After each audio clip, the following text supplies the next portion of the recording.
abused dog was on the brink of giving up. Then this woman stepped in and changed everything.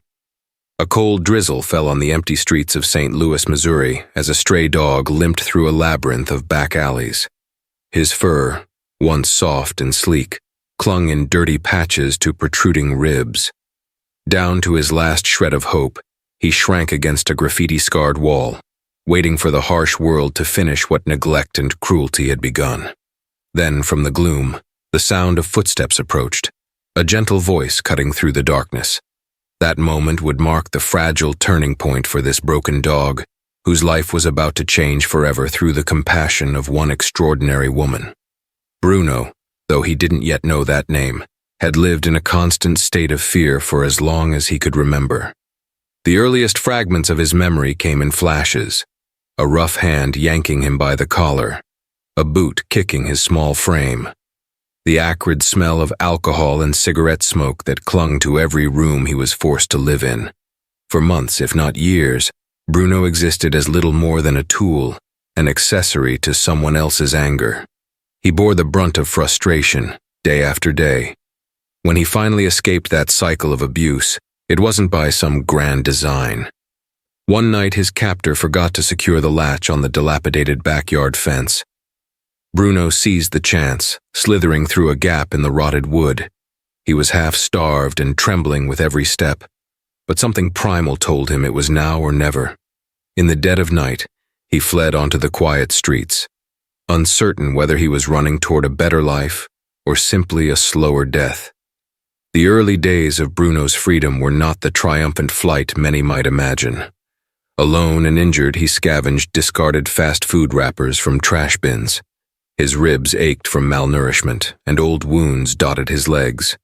People passed him on the sidewalks of St. Louis, some pitying him but most ignoring him. On rare occasions, a stranger might toss him half a sandwich. More often, they chased him away, frightened by his ragged appearance. Still, Bruno survived on the margins, each day bleaker than the last. His paw pads cracked on hot asphalt in the summer, and in the winter, he lost patches of fur to frostbite. The city was no kinder than his old home, just less predictable. Every honking car horn or sudden footstep sent panic coursing through him. He had learned that humans were dangerous, their touch usually accompanied by pain. Yet somewhere beneath the grime and scars lay a spark of life, a timid wag of the tail when he found momentary shelter under a porch, a faint glimmer in his eyes when the night sky opened wide above him. That was Bruno's fragile will, worn thin but not extinguished. He clung to it through thunderstorms and hunger pangs, through the memory of fists colliding with his ribs. In these darkest stretches, Bruno often edged close to an abandoned warehouse along the Mississippi River. The place reeked of rust and mold, but at least he could huddle under a broken overhang to escape the worst of the rain. This decrepit building stood among a row of equally forgotten structures, silent witnesses to the heartbreak of neglected corners of the city. Night after night, Bruno slept fitfully on damp concrete, each hour teetering between life and death. Then came the drizzle-soaked evening when his strength failed. His vision blurred from fatigue, his stomach twisted in desperate hunger, and old wounds reopened. He collapsed against a wall streaked with graffiti, eyes half-closed, breath ragged. Thunder rumbled overhead, and part of him welcomed the storm. It felt like the city was weeping along with him. In that moment, he could almost let go, slip into oblivion without further suffering. But fate, or something akin to it, had other plans.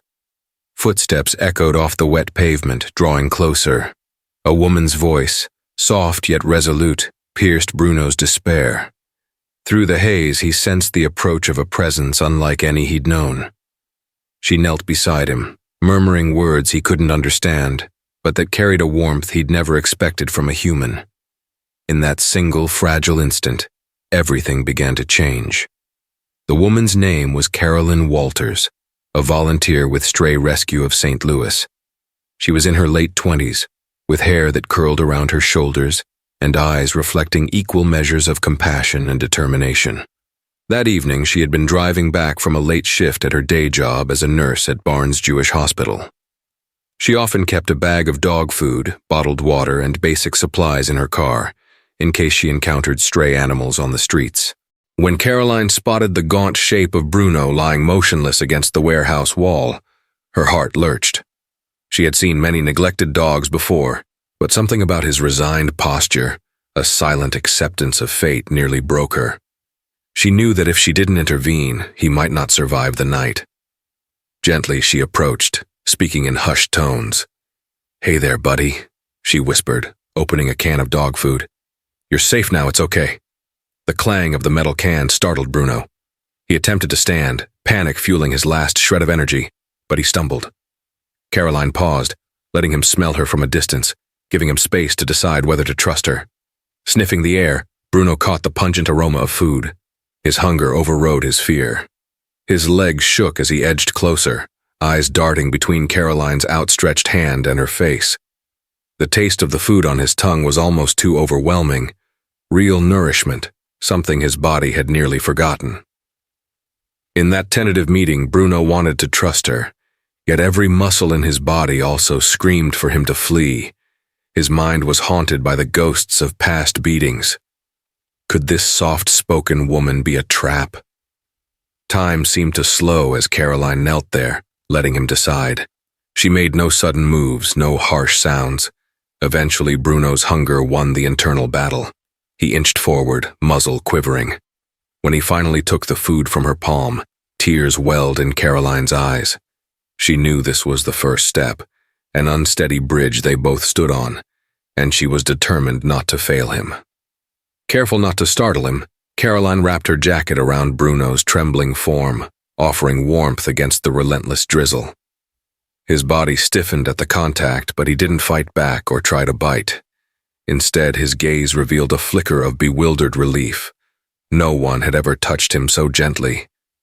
Caroline checked Bruno for injuries, her nursing instincts kicking in. She found several festering wounds, one on his shoulder oozing pus. His coat was patchy with bald spots, likely from malnutrition and mange. A fresh burn scar ran along his hind leg, hinting at the horrors of his past. Though the dog's pain must have been excruciating, he simply stood there, as though he believed he deserved no better. With determined care, Caroline coaxed Bruno into her car. It took time and coaxing. He balked at the idea of entering another enclosed space, expecting violence or captivity. But Caroline's gentle persistence and the lure of safety drew him in. Once inside, Bruno curled into the corner of the back seat, warily eyeing the strange new world through the windows. Caroline drove through the wet streets toward her small apartment, formulating a plan. She would phone a fellow volunteer for advice and possibly arrange for Bruno's medical care at the stray rescue of St. Louis shelter the next morning. For the night, though, she wanted him close, somewhere he could rest without fear. She hadn't planned on fostering a severely abused dog, but in that single encounter, a profound connection was forged. Bruno might not have known her name, but in her presence he felt for the first time a faint promise that not all humans hurt, that someone might actually care. Caroline's apartment was modest, one bedroom, a tiny living room, and a kitchenette. Rain-smeared windows overlooked a quiet back alley. She gently led Bruno inside, guiding him by a leash improvised from an old scarf. The dog's eyes flickered with apprehension at every piece of furniture and every corner, as if expecting an attack from the shadows. Setting down a warm blanket in the living room, Caroline motioned for Bruno to lie down. Exhausted beyond measure, he collapsed onto the makeshift bed. The soft fabric against his sore joints felt otherworldly, a luxury he had never experienced. Caroline crouched beside him, carefully running her fingers through his coat to assess his condition. She discovered fleas, matted fur, and scars both old and new. Each one told a silent story of suffering. Diligently, she cleaned the most pressing wounds using antiseptic from a small first aid kit.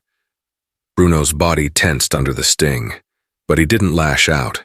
It was as though he lacked the energy to protest. Perhaps he also sensed that for once, Someone was trying to help instead of harm. Throughout the night, Caroline made calls to her fellow volunteers at Stray Rescue of St. Louis. A friend named Linda, who specialized in canine rehabilitation, guided her through the steps to keep Bruno calm and help him acclimate. "You might want to set up a crate eventually to give him a safe den," Linda advised, her voice crackling over the phone. "But for now, just let him feel the warmth and security. He's been through enough." Caroline nodded, glancing at the dog who dozed fitfully on her living room floor. His breathing was shallow, his flanks rising and falling in uneven rhythms. She prepared a bowl of tepid water and placed it within reach, then sat at a short distance, wanting him to learn he could trust her presence. Over the hours, Bruno drifted between restless sleep and sudden awakenings filled with fear. Each time, Caroline murmured softly, using a gentle tone until his panic subsided. The city's nightlife passed by beyond the window. Street lamps hummed in the damp night, and the rain grew heavier, drumming on the roof. Occasionally, sirens wailed in the distance, making Bruno flinch. Caroline reached out, letting him sniff her open palm. The look in his eyes held a raw vulnerability, as though he teetered on the edge of hope and despair. As dawn broke, the gray light filtering through the curtains revealed how truly battered Bruno was. The tension in his muzzle, the rib cage jutting out painfully, the hopeless droop in his posture. Yet a difference also emerged. When Caroline moved around the apartment, Bruno's eyes followed her, not with terror, but with cautious curiosity. A new day had arrived, and with it, the potential for change. Caroline felt a stirring of resolve in her chest. She was not naive. She knew Bruno's rehabilitation would be a formidable challenge. But in that quiet moment, with the faint glow of morning illuminating his worn face, she made a silent promise. She would do everything in her power to help him believe again, in kindness, in safety, and in a life free from abuse. Caroline's alarm chimed at 7 a.m., a gentle reminder of her obligations. Though she had the day off from the hospital, she needed to bring Bruno to the Stray Rescue of St. Louis Clinic for a full medical evaluation. She also hoped to get guidance from the staff on how best to proceed with fostering him. Bruno, sensing the shift in routine, stirred from the blanket. His eyes were dull from exhaustion, but he managed to stand, swaying slightly as though his legs might give way. Caroline knelt beside him, offering a fresh bowl of water and some soft dog food. He hesitated before eating, shooting her sidelong glances. Only after she stepped back did he bend his head to eat. She noted how he devoured the meal in seconds, confirming her fears that he'd been severely starved. "Easy, buddy," she murmured, voice tinged with concern. "No one's taking that food away from you. You're safe now." She stroked his back, feeling each vertebra under his skin. The contact still made him flinch, but less so than the night before. The drive to the rescue center was both nerve-wracking and hopeful. Bruno whined softly in the back seat, his eyes darting around at the passing cars and storefronts. Several times he whimpered when a bus honked or when they hit a pothole. Caroline, keeping her own anxiety in check, turned on the radio softly. She spoke to him in a soothing tone, telling him about the rescue center and how they would help him. Although he couldn't understand the specifics, the cadence of her voice seemed to reduce his trembling. At the Stray Rescue of St. Louis facility, they were greeted by Linda, the volunteer Caroline had called earlier. Linda was a tall, gentle-souled woman with silver-streaked hair that she wore in a loose braid. She extended a calm greeting to Bruno, crouching down to his level. "Hey there, big guy," she said softly. "Let's see how we can make you feel better." Bruno cowered initially, pressing himself against Caroline's legs for protection. Linda moved slowly, offering her hand for him to sniff. After a few tense seconds, Bruno tentatively nuzzled her palm, as if acknowledging a new ally. Linda smiled, relief visible on her face. "We'll get you patched up, sweet one." Next came the medical exam. Dr. Calder, a veterinarian known for her gentle approach, spent a painstaking hour assessing Bruno. She checked his temperature, heart rate, teeth, and paw pads. She took blood samples to test for infections and parasites. Through it all, Bruno trembled but remained mostly compliant, possibly too weak to resist. Each poke and prod triggered old memories of violence, yet the humans this time were soft-spoken, praising him for being brave. Caroline watched from the edge of the exam room, chewing her lower lip. Her heart seized every time Bruno yelped at a shot of antibiotics or flinched under the stethoscope. Yet she understood that this discomfort was a stepping stone to a healthier future. Dr. Calder's expressions ranged from concerned to cautiously optimistic. "He's in rough shape, but I've seen worse. His prognosis is good if we can treat these infections and get weight on him. Emotional healing, though, that's going to take time." Linda and Caroline exchanged nods. Both were aware that physical scars could heal faster than psychological ones. They had witnessed traumatized dogs cower for months, even years, before trusting a single human touch. But they also knew that love and consistent care could work wonders, transforming even the most broken spirits. After the exam, Linda helped Caroline gather supplies: special high-calorie food, antibiotics, a gentle medicated shampoo to help with Bruno's inflamed skin. They also discussed training techniques rooted in positive reinforcement. No punishments, no raised voices, only treats and kindness to help Bruno realize he was no longer in danger. Loading him back into the car, Caroline felt a surge of emotion. She gazed at Bruno's tired eyes in the rear-view mirror, a fresh bandage on his shoulder. A quiet vow formed in her mind. "We'll do this together. I won't give up on you." The dog's gaze lingered on her, perhaps sensing her determination. Slowly, almost imperceptibly, he shifted in the seat, nestling just a little closer to the front. Perhaps trust was not so far off after all. The first few weeks in Caroline's apartment tested them both in ways neither could have anticipated. Bruno's physical wounds began to show improvement with medication and proper nutrition. Soft patches of fur grew in where bald spots once revealed scabbed skin. His ribs started to fill out ever so slightly, giving him a less skeletal appearance. But the emotional scars proved deeper. A simple accidental clang of pots in the kitchen sent Bruno into a panic, tail tucked between his legs as he scrambled to find a hiding place.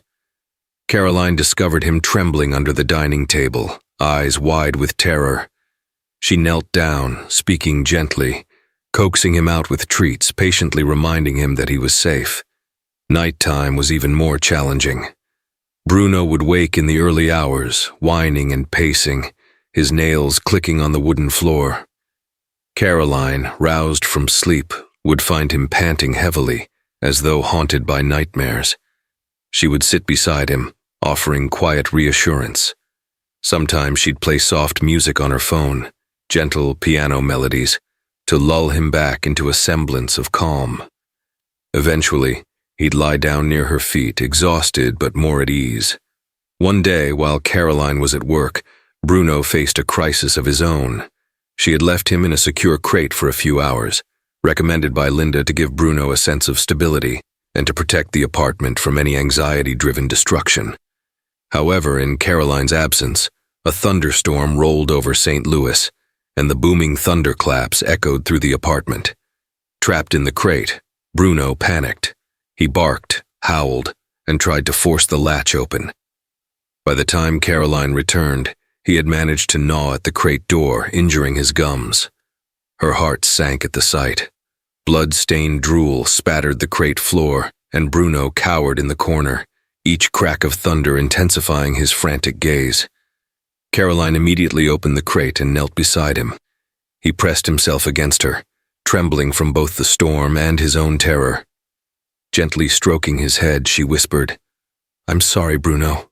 I didn't know the storm would be this bad. It's okay now. We'll figure this out." A wave of guilt washed over Caroline. She realized that even well-intentioned steps could lead to setbacks if not carefully managed. Bruno's past traumas made him hypersensitive to anything that felt like entrapment. She resolved to never again leave him crated without close supervision during thunderstorms. Despite these challenges, there were moments of breathtaking progress. Late one evening, after a calm day of short walks and playtime with a squeaky toy Caroline had bought, Bruno approached her on the couch. He placed his chin on her knee, gazing up with an expression that bordered on affection. It was the first time he'd initiated contact. Caroline's eyes misted, and she slowly raised her hand to stroke his ears. This time he didn't flinch. In that gentle moment, they both realized something profound was happening. Bruno was learning to accept love, to trust that not every human hand brought pain. Caroline felt a surge of gratitude for the resilience this dog possessed, even after all the horror he'd endured. For Bruno, it was like tasting a bit of sunlight after years of darkness, a fleeting yet real assurance that a new life was truly possible. As the weeks turned into a month, the bond between Caroline and Bruno deepened. However, she knew their journey was not one she could navigate alone. The trauma Bruno carried required professional guidance and consistent support. So Caroline reached out to the resources offered by Stray Rescue of St. Louis. Every Saturday, Bruno attended a specialized gentle training class led by Linda. The room was filled with a few other dogs bearing physical or emotional scars. One limped from an old injury, another cowered at every passing shadow. Their guardians shared a quiet kinship, each person having chosen to stand by an animal the rest of the world might consider damaged. In these sessions, Bruno learned the basics: sit, stay, come. Each command was paired with calm praise and treats. The objective wasn't to force perfect obedience, but to rebuild the dog's confidence. At first, the presence of other dogs triggered Bruno's anxiety. He'd tense up, remembering the fights he'd witnessed or endured in his past life. But seeing the other dogs remain calm gradually eased his nerves. He even sniffed another pit bull, Ginger, who was also rescued from an abusive situation. Though their exchange was brief, Caroline saw the spark of curiosity that signaled Bruno's willingness to engage with the world again. The community extended beyond formal training. Volunteers at Stray Rescue occasionally dropped by Caroline's apartment with donated blankets, new toys, or simply to check on Bruno's progress. Dr. Calder monitored his medical condition, adjusting antibiotics as needed and celebrating every ounce of weight Bruno gained. Meanwhile, Caroline's friends and co-workers at the hospital learned of her new housemate. Some teased her about saving every stray dog in the city, but their playful jabs were laced with admiration. Others, who had their own rescue pets, offered advice on coping with anxious behavior and recommended soothing tactics. A few nights, Caroline returned from a late shift to find care packages on her doorstep, bags of premium dog food, a comfy dog bed. The outpouring of kindness moved her more than words could express. One day, as Caroline walked Bruno through a local park, they encountered an older woman feeding ducks by a pond. The woman, noticing Bruno's patchy fur and faint scars, asked gently about his story. Caroline explained his rescue and the abuse he'd suffered. Instead of recoiling, the woman leaned down and offered Bruno a small dog biscuit from her purse. "Bless your heart," she murmured, addressing Caroline, "for giving him a chance." As Bruno carefully accepted the biscuit, a wave of emotion swept Caroline. She realized that through Bruno's presence, she was witnessing the best aspects of humanity: empathy, generosity, understanding. Despite the cruelty he had endured, people were now rallying to help him heal. In turn, Bruno was teaching everyone around him that even the deepest wounds could be touched by compassion, that every living soul deserved a chance at love. Progress seldom followed a straight line. There were days when Bruno regressed into terror, triggered by a raised voice on the television or a quick movement from Caroline that he misread as threatening. In those moments, he'd scramble to hide under the coffee table or cower near the door, panting and shivering. Caroline, heartbroken, would remind herself that healing was a marathon, not a sprint. But in the midst of these setbacks, signs of Bruno's resilience shone brighter. He started greeting Caroline at the door when she came home, tail wagging timidly. His interactions with strangers improved, especially when they approached calmly and offered treats. The nightmares at night became less frequent, though they still haunted him from time to time.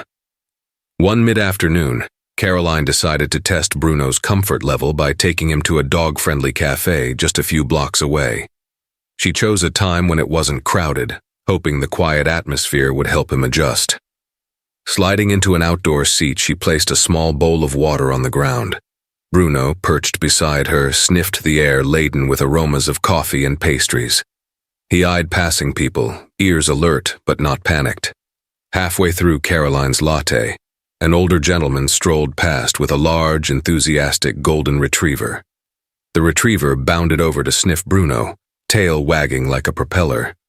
Bruno stiffened, lips curling slightly. Caroline's pulse spiked. She knew one wrong move could trigger old defense mechanisms. Slowly, she placed a hand on Bruno's back, offering a single word: easy. To her relief, Bruno didn't lunge or snap. He remained tense but allowed the retriever a brief sniff before turning away. The retriever's owner recognized the dog's unease and gently redirected his pet. Though not exactly a cheerful canine greeting, Bruno's response marked a tremendous step. He had chosen withdrawal over aggression, something unimaginable just weeks prior. The encounter left Caroline with cautious optimism. Later that night, as Bruno dozed at her feet, she scrolled through photos she'd taken of him, the day she found him, the early visits to stray rescue, his first training class. Looking at those images, the transformation was stark. Where once his eyes braced for the worst, they now held a guarded but undeniable spark of hope. Still, a deeper question loomed in Caroline's mind. What came next for Bruno? Would she be able to keep him permanently, or was her role simply to foster him until a suitable forever home was found? The thought of letting him go after all they'd shared felt like a knife to her heart. Yet she couldn't ignore that her small apartment and demanding job might not provide the ideal long-term setup. Before she could find those answers, fate intervened. A local news reporter, drawn by the story of Bruno's rescue, reached out to Stray Rescue of St. Louis. They wanted to feature a piece on abused animals finding second chances. Encouraged by Linda and Dr. Calder, Caroline agreed to an interview, hoping that sharing Bruno's journey might inspire others to adopt or foster dogs in need. On a crisp morning, a camera crew arrived. Bruno, though wary of the equipment, stayed near Caroline's side. She recounted his story, her voice shaking slightly with emotion. Tears welled in her eyes when she described finding him in the rain, broken and on the brink. She spoke about his slow but steady recovery, the nights of terror, the moments of triumph. Viewers across St. Louis saw Bruno's cautious wag, witnessed the gentle way Caroline petted his scars. They heard about the countless volunteer hours at Stray Rescue, the unwavering compassion that made it possible for an abused dog to feel safe again. The segment ended with Caroline gazing into Bruno's eyes, stating simply, "He's taught me more about hope and courage than I ever thought possible." By evening, the shelter's phone lines buzzed with calls from people moved by Bruno's story. Offers for adoption, donations, and volunteer sign-ups poured in. But Caroline realized she wasn't quite ready to let him go. Something deep in her soul told her that Bruno had found his home with her, and perhaps she had found hers with him. This battered dog, who once flinched at every shadow, had become the brightest light in her life. Weeks of contemplation led Caroline to a profound decision. She sat in her apartment, watching Bruno doze near the window, the evening sun casting a gentle glow on his healing fur. The final piece fell into place in her mind. She would officially adopt him. After all their shared struggles and breakthroughs, she couldn't imagine her life without him padding around the living room, greeting her at the door, or resting his head on her lap during quiet evenings. She announced her intention to Linda and Dr. Calder at the rescue center. Both women beamed with approval. "He's already your dog in spirit," Linda teased. "Might as well make it official." Dr. Calder agreed, noting that continuity of care with someone Bruno trusted was the best possible outcome. Caroline filled out the paperwork, her heart pounding with excitement and a hint of trepidation. Adoption was a commitment, a promise to stand by Bruno through every up and down. She recalled how, at the start, His entire future seemed pinned to a single bag of dog food and a stranger's coat on a rainy night. Now, that same dog was embarking on a life that held the promise of love, safety, and endless second chances. On the day the adoption finalized, the staff at Stray Rescue of St. Louis gathered in a small celebration. They placed a simple adoption bandana around Bruno's neck, reading, "I found my forever home." Cameras flashed and volunteers applauded. Bruno, overwhelmed by the attention, pressed close to Caroline, seeking her reassurance. She scratched his ears, whispering in his ear, "It's okay, buddy. We're family now." For Bruno, the transition to official forever home status felt less like a dramatic shift and more like the natural continuation of his bond with Caroline. He settled into the rhythms of their shared life: morning walks in the park, slow strolls through the neighborhood, and occasional visits to the rescue center to greet the staff who had saved him. Each passing week brought new signs of his blossoming confidence: an eagerness to greet friendly strangers, a playful pounce on a squeaky ball, a peaceful night's sleep without the old nightmares. Caroline also noticed a transformation in herself. Nursing was a demanding job that often left her drained, but caring for Bruno revitalized her spirit. In nurturing a wounded dog, she found a renewed appreciation for small miracles: the warmth of a wagging tail, the soft snore of a contented pup, the unwavering loyalty that only a rescued dog can offer. Her once lonely apartment now felt like a home filled with quiet devotion. Months later, as autumn leaves carpeted the sidewalks of St. Louis, Caroline took Bruno on a celebratory walk along the riverfront. The crisp air carried the scent of falling leaves and faint city traffic. Bruno's gait, once limping and fearful, was now steady, tail swaying gently behind him. People passing by sometimes recognized them from the news story. They'd offer a smile or a wave, and Bruno would regard them with calm eyes, no longer shrinking back in terror. Stopping by the spot where she'd first found him, an abandoned warehouse wall still bearing peeling graffiti, Caroline felt tears well in her eyes. Bruno sniffed the concrete as if sensing the ghosts of his past. Then he looked up at Caroline, tail wagging. The difference between then and now was staggering. She crouched to hug him, burying her face in his softening fur. In his gentle gaze, she read forgiveness for all he had endured and gratitude for all he had gained. In that embrace, the story came full circle. A dog once broken beyond measure now stood proud and loved, his eyes shining with a hope that refused to die. And a woman who had stepped out of her car on a rainy night to save a life discovered that she too was being saved in ways she never could have imagined. This was their new beginning, built on mutual faith, unwavering patience, and a love that conquered every shadow in its path. Thank you for sharing in Bruno and Caroline's uplifting story of courage and second chances. We watched a terrified, abused dog transform into a beloved companion, all because one compassionate woman was willing to extend her hand and her heart when it mattered most. If their journey touched you, please click the like button. Share this video with friends who might need a reminder that hope can blossom, even from the darkest circumstances. And don't forget to subscribe to our channel for more inspiring tales of rescue, resilience, and the remarkable bond between humans and animals. Your support helps us continue shining a light on the incredible work done by organizations like Stray Rescue of St. Louis and the everyday heroes like Caroline, who remind us that every life is worth saving. Thank you. And remember, a single act of kindness can change a life forever.